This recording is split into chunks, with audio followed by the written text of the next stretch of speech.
വീണ്ടും കേരളത്തിൽ കോവിഡ് വ്യാപിക്കുകയാണോ?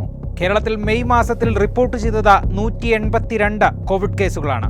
കോട്ടയം ജില്ലയിൽ 57, എറണാകുളത്ത് 34, തിരുവനന്തപുരത്ത് 30 കേസുകൾ എന്നിങ്ങനെയാണ് കണക്കുകൾ. കോവിഡ് വ്യാപന സാധ്യത കണക്കിലെടുത്ത് ജാഗ്രത പാലിക്കണമെന്ന് ആരോഗ്യമന്ത്രി വീണ ജോർജ് മുന്നറിയിപ്പ് നൽകിയിട്ടുണ്ട്. രോഗലക്ഷണമുള്ളവർ കോവിഡ് പരിശോധന നടത്തണമെന്നും RT-PCR കിറ്റുകളും സുരക്ഷാ ഉപകരണങ്ങളും ഉറപ്പാക്കണമെന്നും മന്ത്രി ആവശ്യപ്പെട്ടിട്ടുമുണ്ട്. പശ്ചിമേഷ്യൻ രാജ്യങ്ങളിൽ കോവിഡ് കേസുകൾ വർദ്ധിക്കുന്ന പശ്ചാത്തലത്തിലാണ് ഈ മുന്നറിയിപ്പ്. ഒമിക്രോൺ വകഭേദങ്ങളായ LF7, NB 1.8 എന്നിവയ്ക്ക് വ്യാപനശേഷി കൂടുതലാണെങ്കിലും തീവ്രത കുറവാണെന്ന് ആരോഗ്യവകുപ്പ് വ്യക്തമാക്കുന്നുണ്ട്. ജലദോഷം, തൊണ്ടവേദന, ചുമ, ശ്വാസതടസ്സം തുടങ്ങിയ ലക്ഷണങ്ങളുള്ളവർ നിർബന്ധമായും മാസ്ക് ധരിക്കണം. പ്രായമായവർ, ഗർഭിണികൾ, ഗുരുതര രോഗമുള്ളവർ എന്നിവർ പൊതുയിടങ്ങളിലും യാത്രകളിലും മാസ്ക് ഉപയോഗിക്കണം. ആശുപത്രികളിൽ മാസ്ക് നിർബന്ധമാണ്. ആരോഗ്യ പ്രവർത്തകർ ഇത് കർശനമായി പാലിക്കണം.